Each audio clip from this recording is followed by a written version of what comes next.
Hello दोस्तों, यहाँ पे आज हम बात करेंगे हिंदी की प्रमुख उपन्यास और उपन्यासकार की।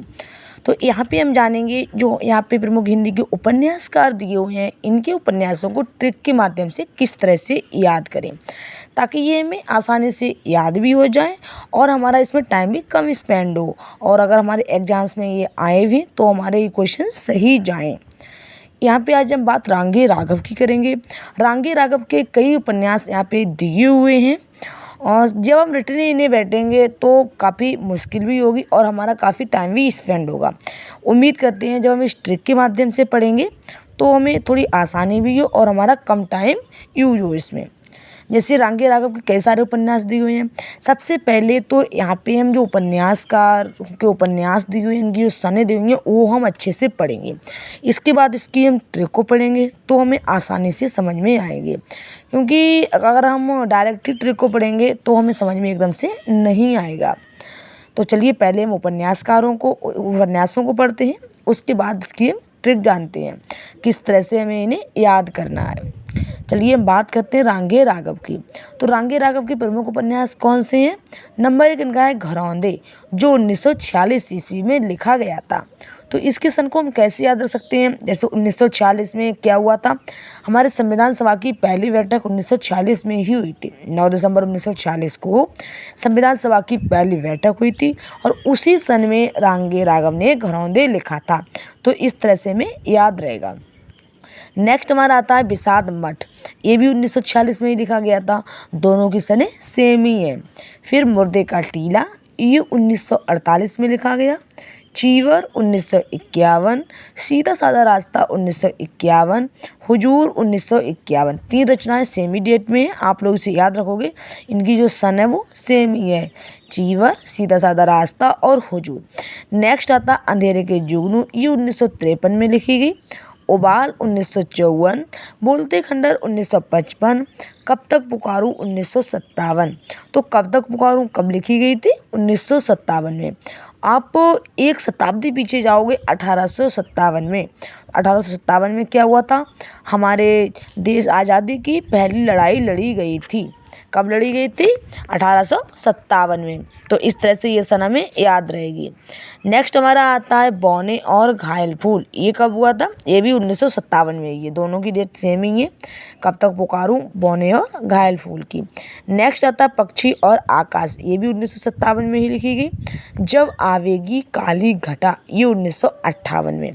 बंदूक और बीन 1958, राई और पर्वत 1958, रहा ना रुकी 1958, छोटी सी बात 1959। तो ये अभी हमने 4 रचनाएं प्रमुख पढ़ी थी, ये 1958 में ही लिखी गई हैं। तो जो भी रचना हमारी रिएक्शन में लिखी गई हैं तो उन पर हम अंडरलाइन कर लेंगे, तो वो हमें इनकी जो सन है वो आसानी से याद हो जाएंगी। नेक्स्ट हमारा आता है पथ का पाप, ये 1959 में लिखी गई। महायात्रा 1960 में है। धरती मेरा घर 1960, प्रोफेसर 1961, पतझड़ 1962, आखिरी आवाज़ 1963। तो ये तो यहाँ पे बात हुई थी रांगे राघव की प्रमुख रचनाओं की। यहाँ पे उपन्यासों की बात कर रहे हैं तो प्रमुख उपन्यास हैं ये। कई सारे उपन्यास हैं, आप लोग इन अच्छे से पढ़िएगा, समझिएगा, देखिएगा, बहुत आसानी से आपको समझ में आएंगे। अब हम बात करते हैं इसकी ट्रिक क्या है, किस तरह से इन्हें हम ट्रिक के माध्यम से याद करेंगे। तो मैंने क्या किया, जैसे इनकी जो भी सनें थी, ठीक है, उन्हें हटा दिया है। सनों को हम पढ़ के भी याद कर सकते हैं। बाकी रचनाओं में थोड़ी दिक्कत ज़्यादा होती, कई सारी रचनाएं हैं, सनें तो हमें आसानी से याद हो जाएंगी। तो चलिए हम रचनाओं की ट्रिक देखते हैं क्या है। जैसे घरौंदे के विषाद मठ में मुर्दों का टीला और चीवर का सीधा साधा रास्ता है। और अभी हमने ये प्रमुख रचनाएं पढ़ी थी। अब इन रचनाओं को लेके क्या है, मतलब इसे एक कहानी का रूप दे दिया है। जैसे हमने रचनाएं तो पढ़ ली हैं, अब इस ट्रिक को पढ़ेंगे तो बहुत आसानी से हमें समझ में ये आ जाएंगी। जैसे क्या है, घरौंदे के एक घरौंदा होता है, वहाँ पे एक विषाद मठ होता है, वहाँ पे मुर्दों का टीला और चीवर का सीधा साधा रास्ता होता है। जहाँ होता क्या है, वहाँ हुजूर और अंधेरे के जुगनू हैं। वहाँ पे कौन है? हुजूर और अंधेरे के जुगनू हैं। जहाँ उबाल और बोलते खंडर भी हैं। भाई ये सब चीज़ें हैं तो वहाँ पे क्या है, उबाल भी है और बोलते खंडर भी हैं। नेक्स्ट हमारा आता है कि प्रोफेसर ने पतझड़ में अपने दोस्त पक्षी और आकाश, बौने और घायल फूल, बंदूक और बीन, राई और पर्वत से छोटी सी बात की महायात्रा शुरू की। तो क्या किया था? महायात्रा शुरू की थी। नेक्स्ट आता है तभी पत का पाप ने आखिरी आवाज़ दी।